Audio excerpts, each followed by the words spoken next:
Okay, so Snarl triggers a jetpack. Why? Why does Snarl trigger but not Parting Shot? It might be a sound move type of deal.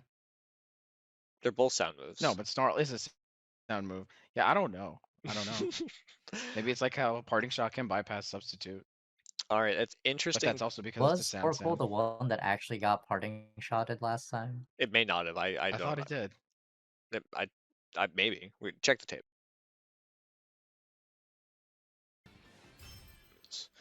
That was a real solid one. That is the weather war I was hoping for. Yeah, unrelenting mind games. Just I would just a lot of hard reads that I think each trainer had to make, and Kanto Suns Yeah. came out on top. I do wonder The if X either of the factor. trainers, yeah, I do wonder if either of the trainers are gonna get burnt out with all the mind games and decide to go with a non-weather mode. I think that's where, yeah, just start making the obvious play. I think that's why I also, like I said, the Kanto Suns, the skills have been better in their games, and I think if you're talking about like kind of like that mental aspect of, are you gonna get tired of having to guess and just go for it and go for the obvious play or try and make a harder read? Like, I think it's really important that the Kanto Suns do have that advantage.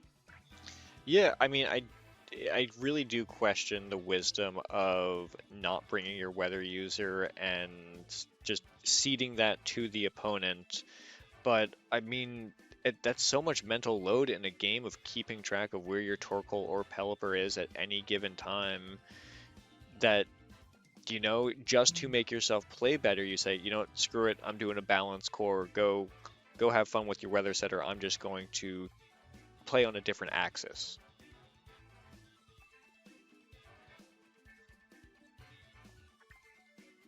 Anyways, we have Kanto Suns here on standby, waiting for Blueberry Hurricanes to lock in. After that first game, they're really thinking hard on what to bring. Yeah, the Hurricanes do have a Pelipper-less mode, whereas the Suns can leave Torkoal at home, but they really want Torkoal to activate their team. The Pelipper mostly enables the Archaludon. I mean, you could just bring Basket Legion. Basket Legion is good in any weather. Well, maybe Yeah, not but some. that rain boosted Wave Crash hurts. I mean, the Wave Crash did still do a lot of damage in the Sun last game. All right, Doko, this is what you want to see. You want to see a pseudo legendary next to a weather setter. The rain activates for literally half a second, and then the sun The takes slow over. drought. And the Dragonite is this is a weird lead situation here for both players. I mean, it's like, Yeah, they're what's the mirroring play each here? other. Yeah, they are. It's Like their mirror. Torkoal. It's their ugly. It's one ugly mirror against a nice, good-looking team on the other side. And you can. I hope you guys can guess who I mean by what. Yeah, so Torkoal, I feel like, is gonna want to uh, get the switch out with the eject pack and go for overheat just because it can for whatever damage. But then also on the opposing side, I feel like D Knight. I don't know if if Blueberry Hurricanes is gonna want to switch out, but like, oh, okay, protect. I was gonna say use the Terror there to protect against Dragon Darts, but Dragapult instead the U-turn. going for the U-turn into the protect on turn one. We've seen this play exactly the same last game, and yeah, the tailwind is up, and Torkoal says, "Take this damage." Wow, over 50% in the sun. I mean, that's. That is full offense Pelipper's frailty showing right there. But hey, as long as Pelipper is above 1 HP, it's basically the most valuable member of the team as long as it's alive. Yeah, I really like that opening from the Blueberry Hurricane. It was pretty ballsy. The threat of Dragon Darts from Dragapult coming into the Dragonite was huge, but I guess they were a little scared of the multi-scale kind of taking most of the hit and then them responding with their dragon move of their own. So I'd say right now the Blueberry Hurricanes are starting off a lot stronger than they did game one.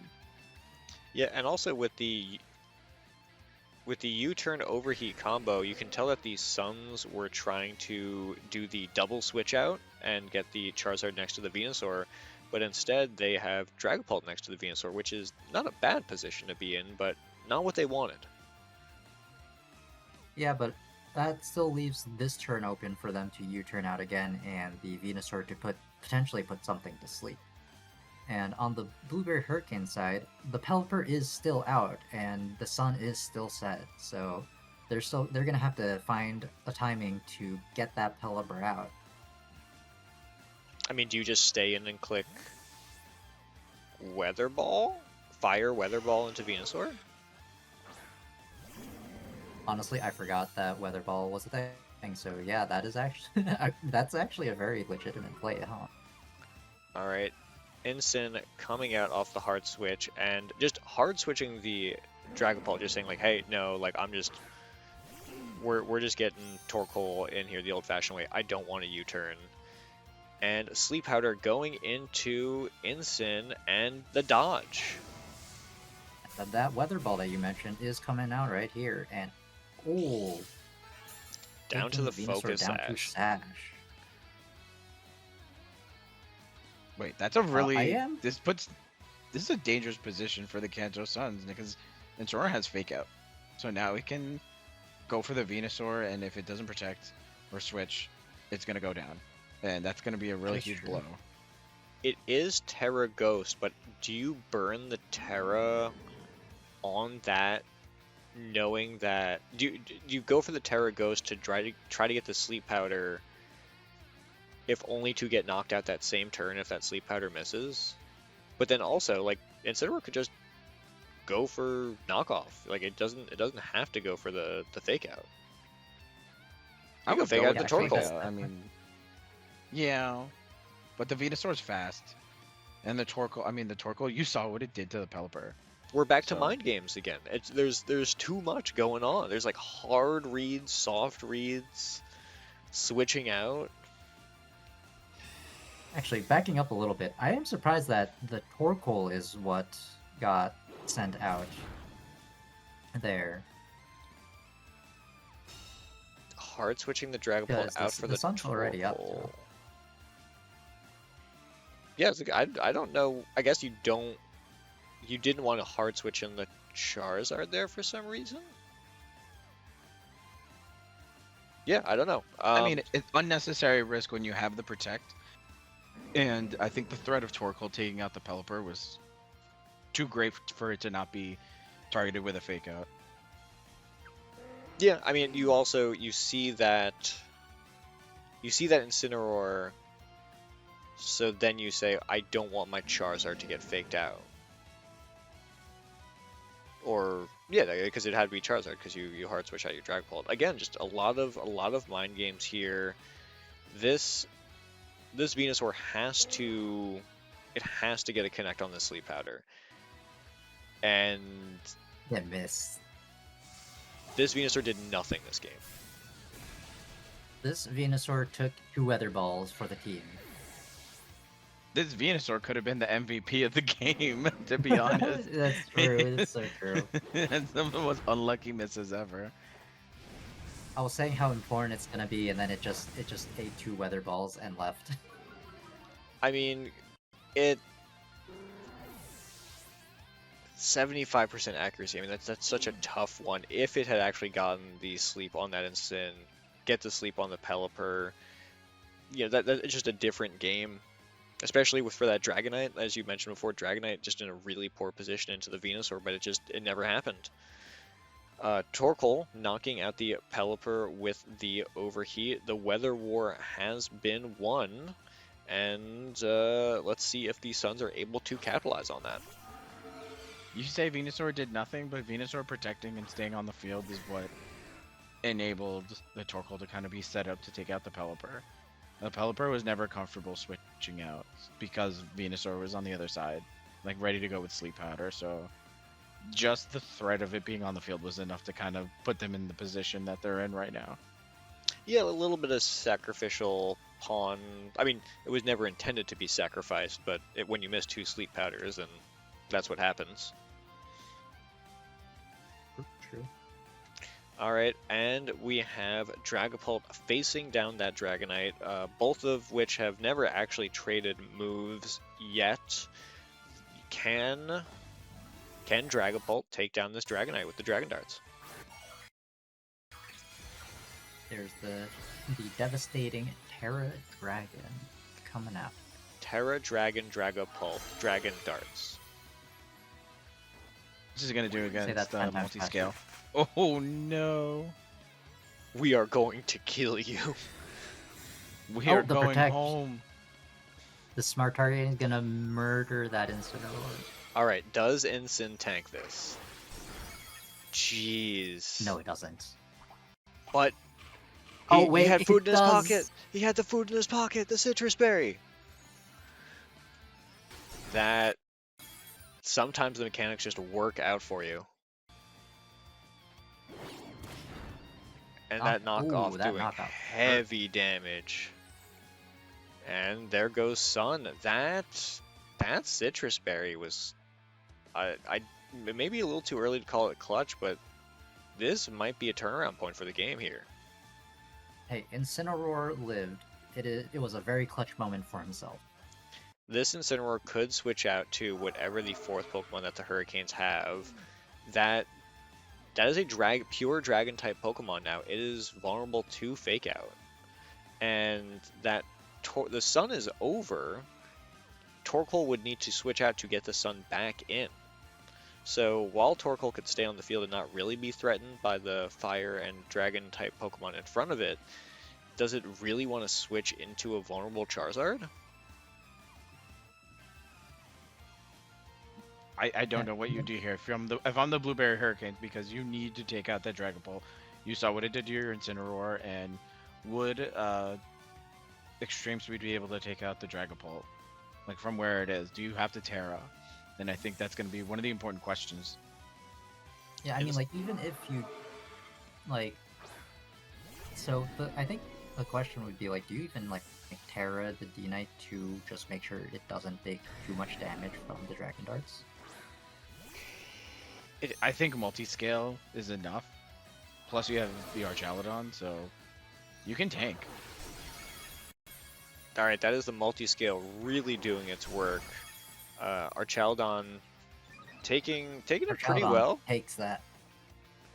and Dragonite going for the scale shot. Just one hit, boom. Singular scale shot. All right, important to note though that's going to boost the Dragonite's speed. That was a gutsy play. That understanding that there was no overheat coming from the Torkoal. It wants to set up the Sun. And is Dragonite faster than the Charizard? Because that Charizard is going to be max speed. Yeah, this is a. I would think that Dragonite is now faster with a +1 boost.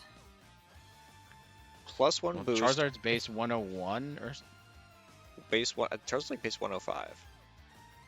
So okay, Yeah. here's the question: Does Dragonite live a Helping Hand Sun boosted Heat Wave? It's spread damage, but there's no multi-scale here. It does resist though. It does resist, because what is that? That's 100, 150. This is like a base, what was it, like 125 power move after resistance? No, spread damage. Yeah, there's some weird multipliers here. To say nothing of the Archaludon, but I don't know, Archaludon's pretty frail on the special side. And, in return, Yeah. Charizard's not very defensive. There's the Helping Hand. at Dragonite least scale there's no shot. Terra. Scale shot. 1, 2, the Oh, crit. crit. 3, 4. That crit. That's the game. That That crit mattered. does Okay, does Dragonite 5-hit knock out Charizard? Was that like a roll without the crit? I think 5 knocks out Charizard, but I think it depends on the rolls. I don't think that was like hitting 5 is an automatic knockout. With But I only don't think you really needed the crit. overheating- I don't know if you needed the crit. I think you needed high rolls. I mean, at any Fair. point, you could have got. I mean, that crit really just simplified the game state. I mean, this turtle is just sitting there. Hey, Editor Slow here. I was going to do a mini section explaining what needed to go right or wrong for whichever one of these teams to win, and then I got like 5 minutes into it and realized how hard probability is for a critical hit of a multi-strike move, even with loaded dice. So the TLDR is that Dragonite needed the 4-hit scale shot with a crit or a 5-hit with like okay rolls to knock out Dragonite, and if Dragonite survived, then the Kanto Suns would have won the battle if Heat Wave didn't miss. So like, if Dragonite survives, the Hurricanes win. If Charizard survives, the Suns win. And Dragonite just needed to land like a pretty reliable 50-50-ish scale shot. Anyways, that explanation's not scrapped. I may actually turn it into a whole video. I'll call it like the scale shot video, because it actually is like really cool breakdown of just like this single turn of all of the possibilities. So back to the battle. And now he's not sitting there with dead. I gotta say, the Blueberry Hurricanes played really well that match, and as much as that crit may or may not have mattered, that was the reward for playing well. You gave up the Pelipper, but in return you had 2 full HP dragons in the back that was able to deal with Charizard and Dragapult. Like I think that E-Speed probably would have knocked out the Dragapult, but then you don't have the speed boost. Yeah, I Oh, think they got by. Wait, wasn't Incineroar in the back? Yeah, they had Incineroar in the Yeah. back, so if Archaludon went down, or some combination, Could have they had a faked fake out. out available. They did get lucky, and the Venusaur missing Sleep Powder was pretty devastating for the Suns. But something really important was, even though those Sleep Powders missed, it wasn't like the Kanto Suns were like, where was it completely detrimental, where that was why they lost. I think a few more unlucky things happened, and I think the Blueberry Hurricanes made some reads, some incredible reads, where that was what they had to do. It wasn't an option. It was something they had to do, or else they were just going to lose a turn sooner. And it just ended up working out for them. So I'm expecting a turnaround for the Kanto Suns. Yeah, I mean, I think between the 2 Sleep Powder misses, essentially wasting 2 turns, and then that crit there right at the end, that could have been the Suns game. It's fine. It's 1-1. You go into game 3. Don't let it bother you. You know, play the game. I'm not even sure you do a ton of adjustments. You know, I think they played fine, but they just need to get back on the court. I think you just don't bring Venusaur. You were able to do enough with, the mons you brought game 1. And I don't think the Blueberry Hurricanes have any real adjustments they can make to kind of take down the team from game 1, Yeah, So, I mean, Grimmsnarl screens definitely helped the team out a lot in the first game. this is Wisdicott. different. Okay, the Kanto Suns are splitting the difference and saying, I'm going to bring both of my support Pokemon. And then the Hurricanes on the other end say, I'm going to bring Whimsicott for the first time all series. So, this is... you took the words right out of my mouth, Thorax. This is interesting.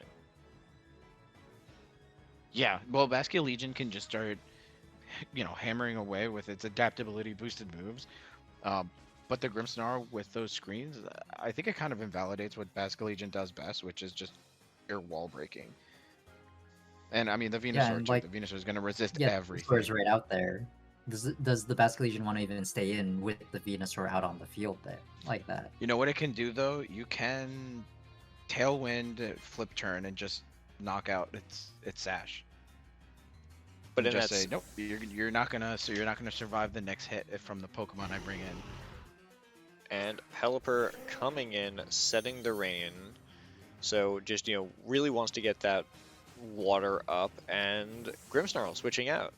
Is this And him? then comes the sun. This is a big play. That's going to activate the chlorophyll of the Venusaur and taunt into the turtle.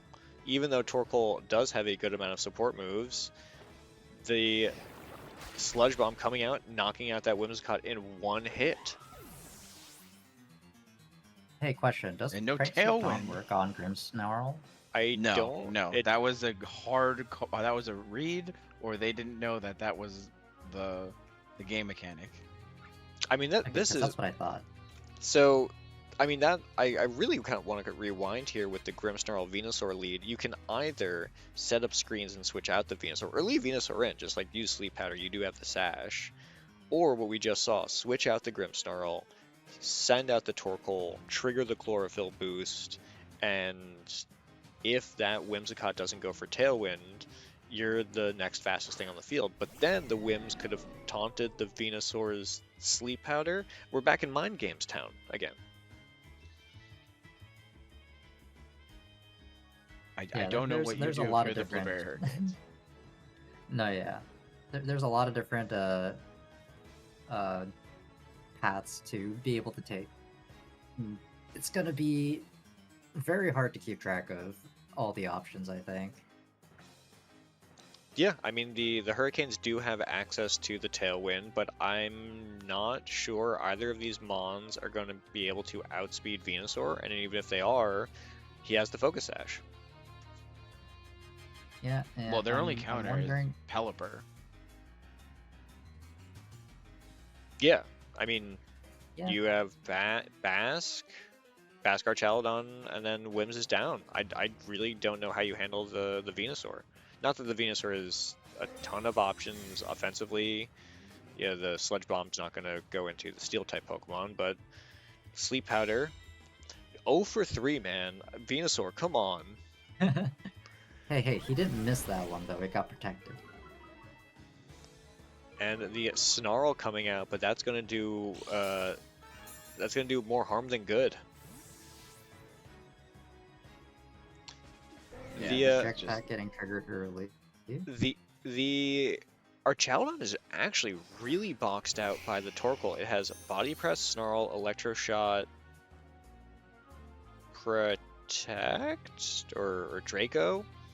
No, it's Electroshot, Flash Cannon, Snarl, Body Press.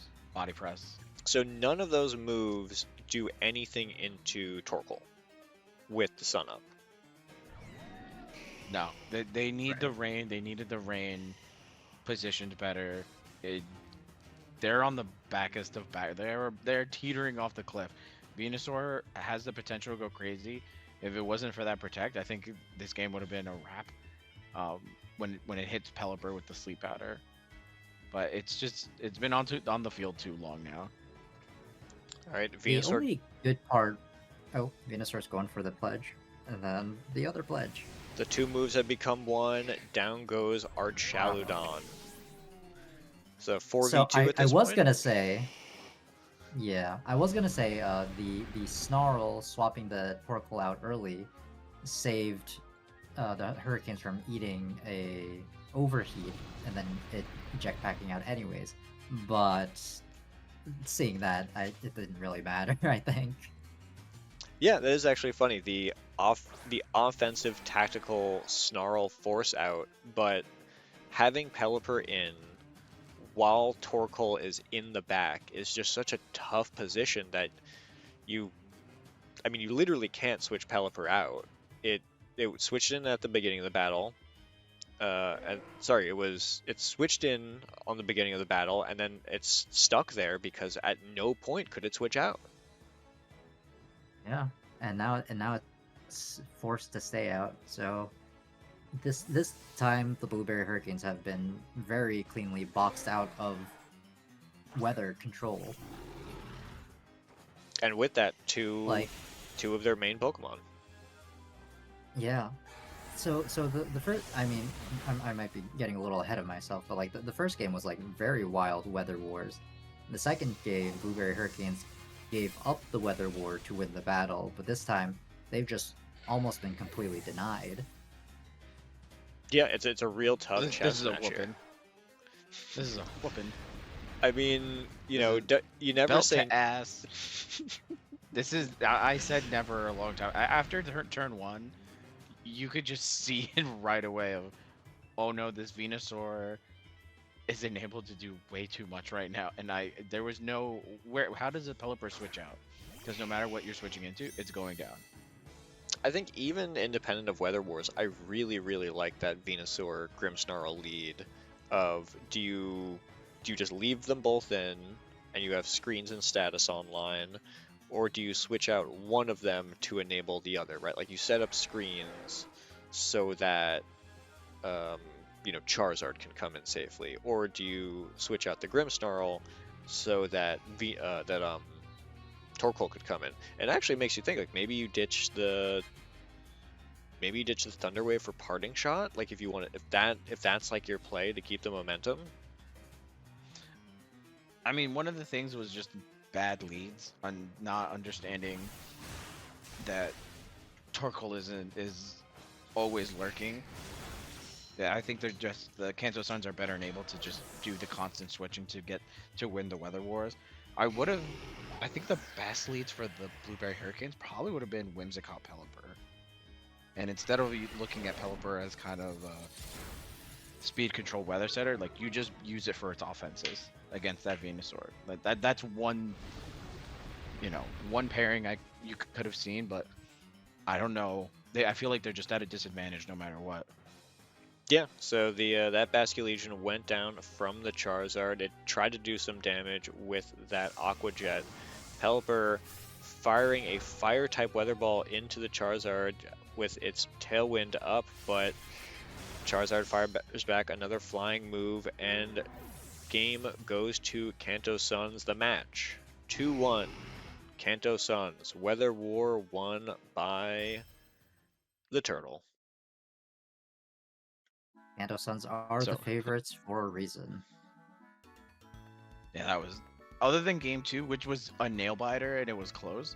That game 3, just Kanto Suns asserted their dominance. They just said, "This is my tournament to win. You're not. I'm the Weather King. You don't get to do what you want, and my Mons, our balance core is better than yours." Yeah, I mean it was a tough back and forth, but I mean, there are circumstances where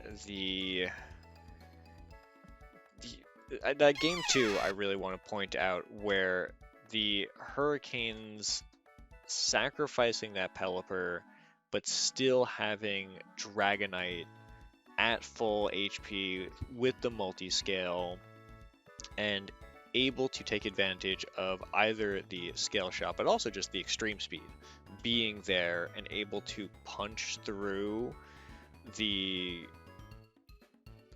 wouldn't call it speed control, speed options that the Kanto Suns have.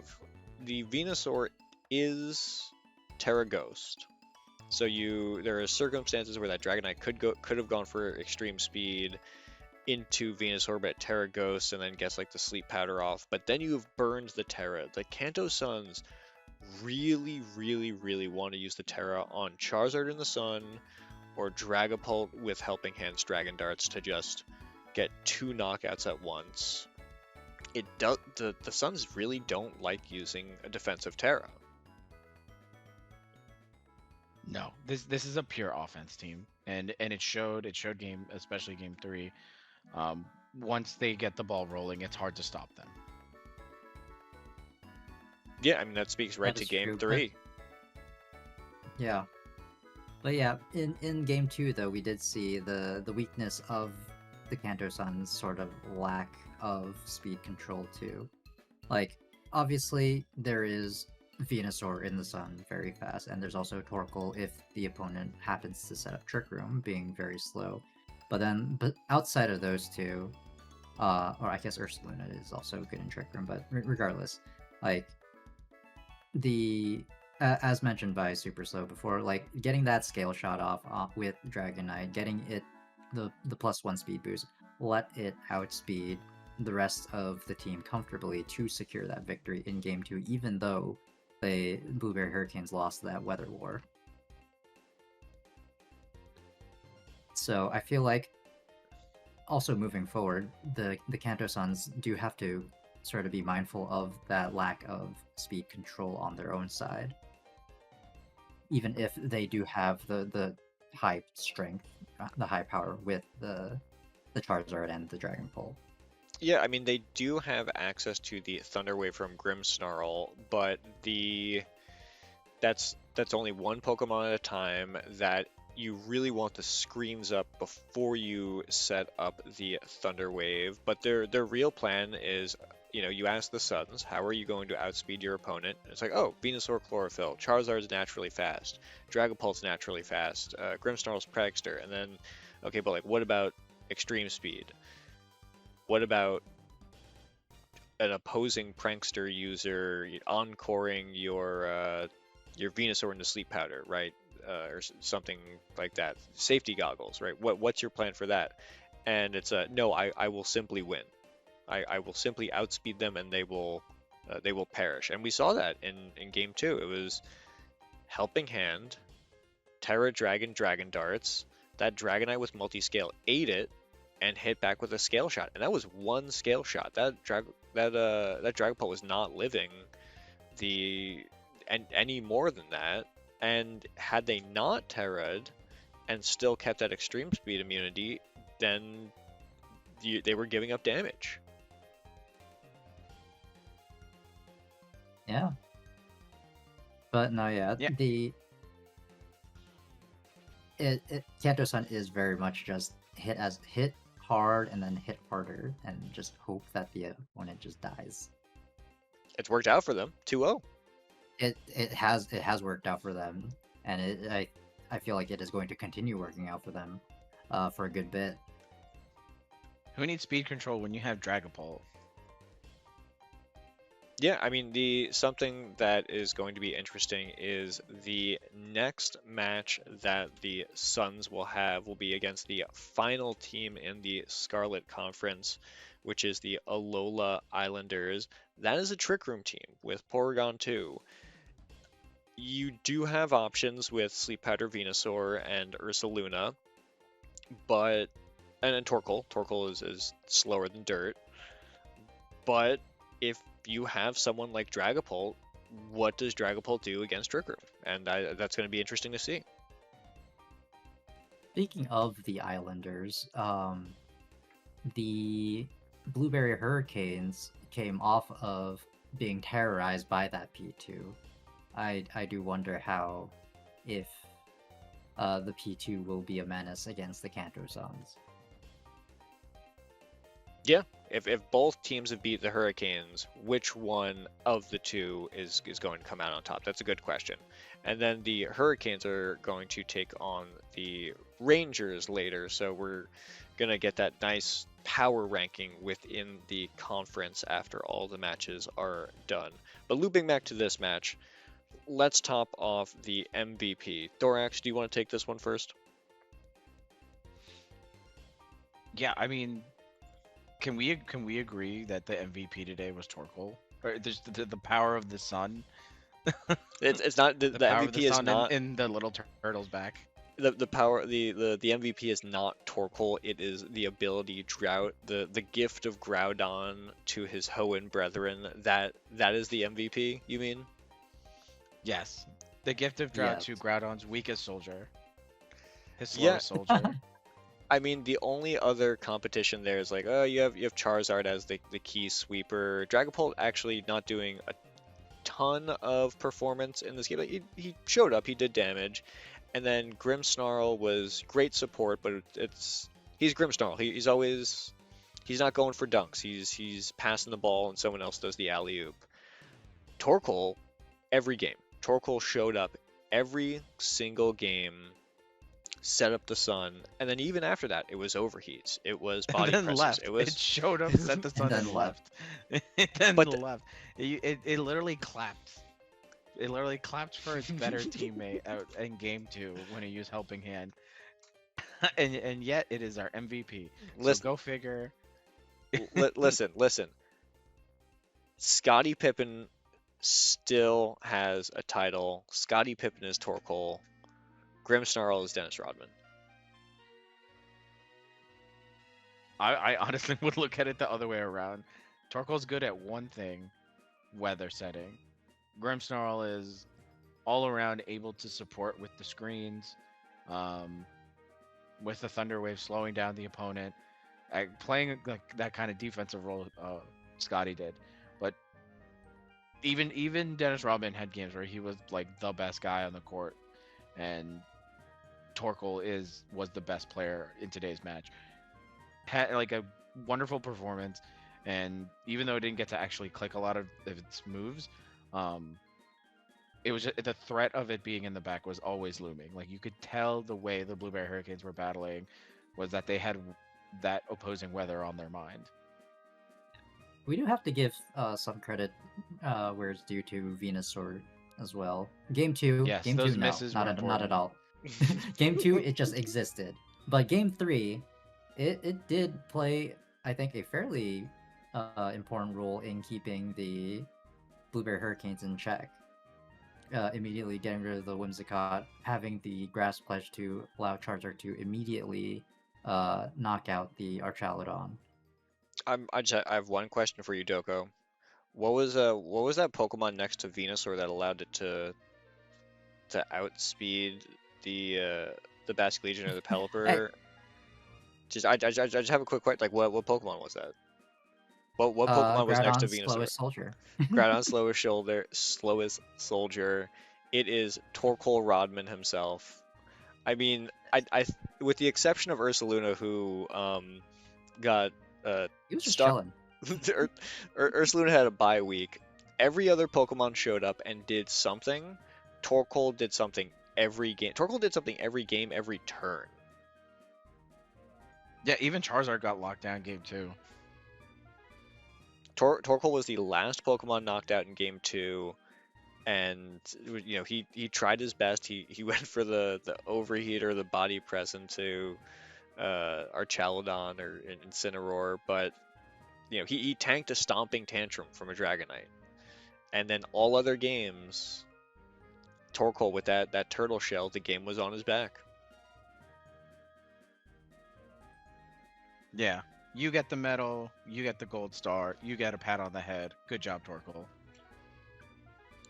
All right, do you boys have anything else to say about this battle? All in all, I am surprised that it went 3 games. I am very happy that the Blueberry Hurricanes were able to get a little bit of a bounce back from their previous performance. I'm looking forward to seeing them adjust their strategy, trying some different team cores, team setups, different philosophy. I think they can go far if they kind of just start locking in and understanding how their core concepts with the weather work. And the Kanto Suns are still my #1 pick. So go Suns. I'm going to win a lot of money off of you guys. Are you going to really be winning a lot when everyone's betting on the Suns? No, for every dollar I spend, I have to pay the house $100 if they win. Anyways, I gave them $10,000. Unlike Thorax, I wasn't surprised at a full 3-game match here.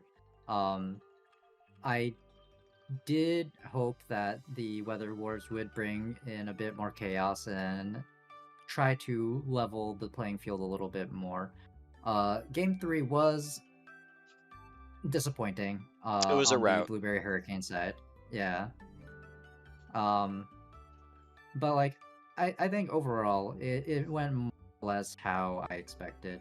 The Blueberry Hurricanes did manage to put up some sort of challenge, specifically in game two, and except ultimately the Kanto Suns is showing that their just hit hard, hit harder strategy is paying off still, and that they're able to just overpower their opponents and claim victory.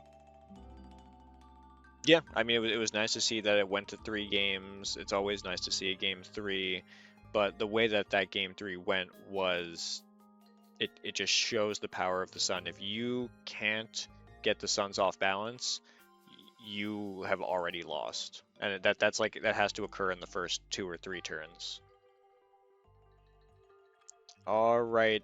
The next game on our schedule is going to be a Violet Conference game. It is going to be the Kitakami Magic, the Trick Room team that Thorax, I believe you're quite the fan of, and they're going to be playing the Snowpoint City Sabers, the balanced team with Gallade and the tricky Zoroark, Hisuian Zoroark. So that'll be an exciting match.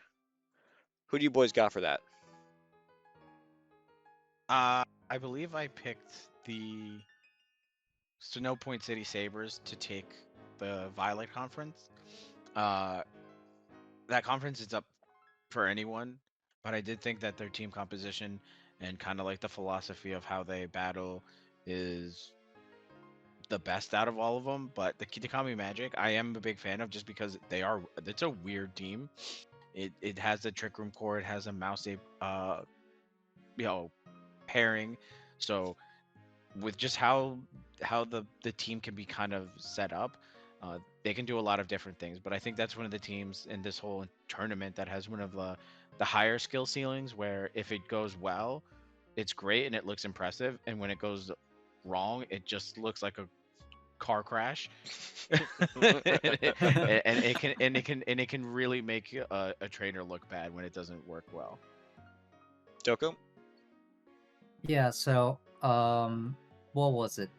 Who were the ones that the Sabers faced off the first time? Sir Sabers Chester Frost? Sabers played the Frost, and I believe against that Palafin they had a pretty tough time. Yeah, so in that game, I believe I specifically mentioned that the Sabers, specifically Hisuian Zoroark, didn't really have like a good matchup to really shine.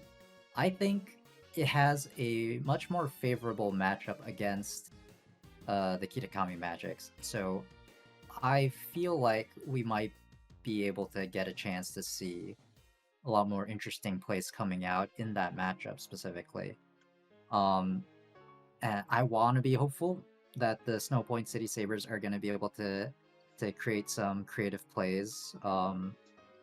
But again, they have a very high skill ceiling, and if they even overthink, they might just make a major misplay. So I'm hoping, but I'm also a little cynical on if it will actually play out as I want it to.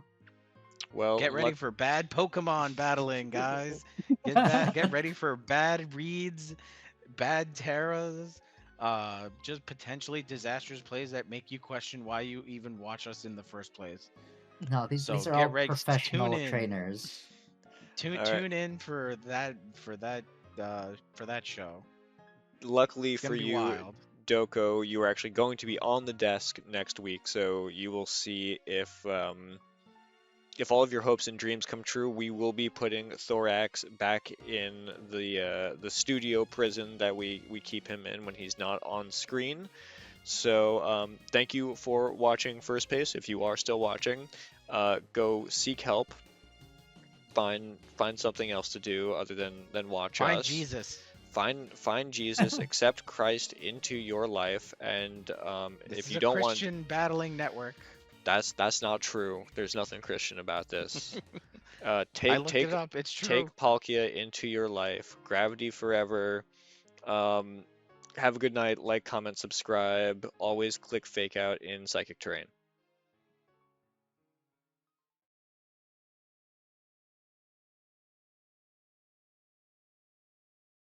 Yeah. So can you guys fix the toilet in my prison? Because I've just been building it up in a corner now. It's not working. Please, Doko, did you hear Maybe. something? No. please, please fix my toilet. It smells. I want to stay on the desk forever. Come on, guys. Us three. Super slow, Us Doko, and three? Thorax forever. Don't you mean us four? Us four. Wait, what? I saw that pan where you were hiding it like the first 15 seconds when we swapped back to this scene. I was like, oh my god. So I have a question. Is this only this desk, or was this the case during the battle too? No, it's only this that it was only this desk that I didn't crop Thorax's window. So this in the I footage too. I have no reason to edit it. For the we've got first espionage Peter here. I can't believe Mossad entered the chat. a mysterious fourth guest. Do you want to say hi to the recording? What up? Oh, hey, mysterious fourth guest. I Disembodied was just head. watching from the corner. just hanging out. You know what? I gotta make one with pants, just so that like whenever this happens, there could just be like a guy Just standing in the just corner. standing in the corner. Oh fuck! I'm so happy that I record like these entire things, and then I'm able to like splice out, and then I assume all of you guys have been watching all the way through to the end of the second episode, where I just leave. Yes. Okay. Yeah, like the all the weird and the And sequences. it's like 2 full minutes of just us doing whatever it is that we're doing.